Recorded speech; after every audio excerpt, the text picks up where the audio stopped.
Stock home Sweden میں Pakistani embassy نے کشمیر یوم سیاح کے حوالے سے ایک شاندار تقریب کا اہتمام کیا۔ اسٹاک ہوم عظیم چودھری سے کشمیر یوم سیاح کی تقریب میں کمیونٹی کے سرکردہ شخصیات کو مدعو کیا گیا تھا۔ جناب سفیر پاکستان ڈاکٹر ظہور احمد نے اپنے خطاب میں فرمایا کہ سویڈن میں مقیم پاکستانی اور کشمیری کمیونٹی کو چاہیے کہ وہ مسئلہ کشمیر کو یہاں کے ایوانوں میں اٹھانے کی کوشش کریں اور ان کی توجہ اس طرح مبذول کرائی جائے کیونکہ کشمیر میں انسانی حقوق کی خلاف ورزیاں ہو رہی ہیں۔ کشمیر کونسل سویڈن کے چیئرمین چودھری ظفر اقبال نے اپنے خطاب میں کہا کہ پاکستانی اور کشمیری عوام ہر سال 27 اکتوبر کو پاکستان اور دنیا بھر میں یوم سیاح کے طور پر مناتے ہیں کیونکہ اس دن بھارت نے غیر قانونی طور پر اپنی فوجیں کشمیر میں اتاری تھیں اور انڈیا کا قبضہ تاحال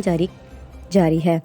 اور اس دن کشمیر میں پاکستانی حقوق کی خلاف ورزیوں کا ایسا دور شروع ہوا کہ کشمیریوں کی بنیادی انسانی حقوق مکمل طور پر سلب ہو چکے ہیں۔ اس تقریب میں UK سے لارڈ واجد MPA جناب افضل احمد اور بالخصوص مس ملک یاسین صاحبہ، مسٹر رزاق تھیو اور سویڈن سے مقررین نے بھی اپنے خیالات کا اظہار کیا اور کشمیری بہن بھائیوں کے ساتھ اظہار یکجہتی کیا۔ مس شمائلہ صاحبہ نے نظامت کے فرائض بخوبی نبھائے۔ آخر میں سفیر پاکستان جناب ڈاکٹر ظہور احمد نے مہمانوں کا شکریہ ادا کیا۔